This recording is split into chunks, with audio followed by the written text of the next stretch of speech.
Members of the jury, my name is Billy Calcutt, and I represent the state of Georgia in this case against Anthony James, otherwise known as A.J. Scott. He stands accused of 2 counts of involuntary manslaughter by a vehicle while on the job as a state trooper on the night of September 26, 2015. I understand that as the prosecutor, I have the burden of proof in this matter.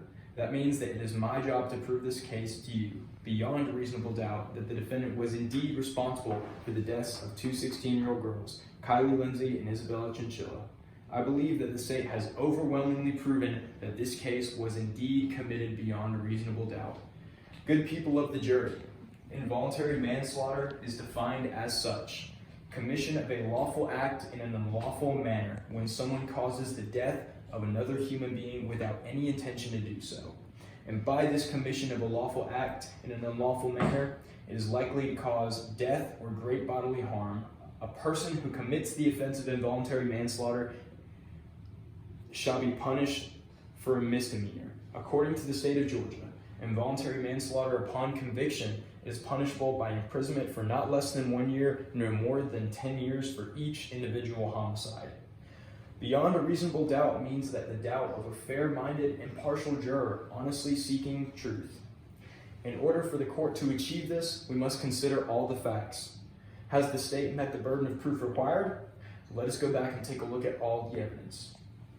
The state has proven that Mr. Scott was indeed exceeding the speed limit of 55 miles an hour by almost twice the amount at the time of the accident. The state has also proven that Mr. Scott disregarded road signs that suggested a speed limit of 45 miles an hour for the portion of Highway 27 where there was a hill crest right before the intersection where the accident occurred. Furthermore, the state has proven that conditions were poor, as was visibility on the road. All the more reason for a trained state trooper like Mr. Scott to know that he should drive carefully. Now on to the victims. The state has proven that the driver of the vehicle, who survived the crash, was completely sober at the time of the accident. The teens were not violating any rules of the road. They were simply at the wrong place at the wrong time. Of all the witnesses interviewed in this case, the only one who is truly relevant to the state's case is Mr. Scott himself. The man who answers every difficult question with "I don't remember" or "I don't know." The man who denies all responsibility for his actions.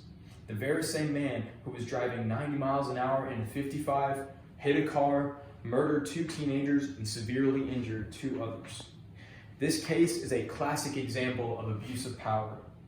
Because Mr. Scott was a state trooper at the time, he believed that he had the right to pull over a citizen for going 90 miles an hour, then do the very same thing himself, not even half an hour later.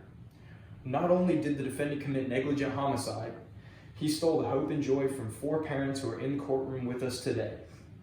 Mr. Scott has showed us just how remorseful he is by running for multiple political offices and by attempting to fight a grocery store owner, all while his case is still pending. Ladies and gentlemen of the jury, I implore you, if this man will not accept responsibility for his action, then make that decision for him. Find him guilty on 2 counts of involuntary manslaughter and seek a fair sentence. Give justice to the victims' parents, their friends, and the other surviving victims of this man's reckless actions. Thank you.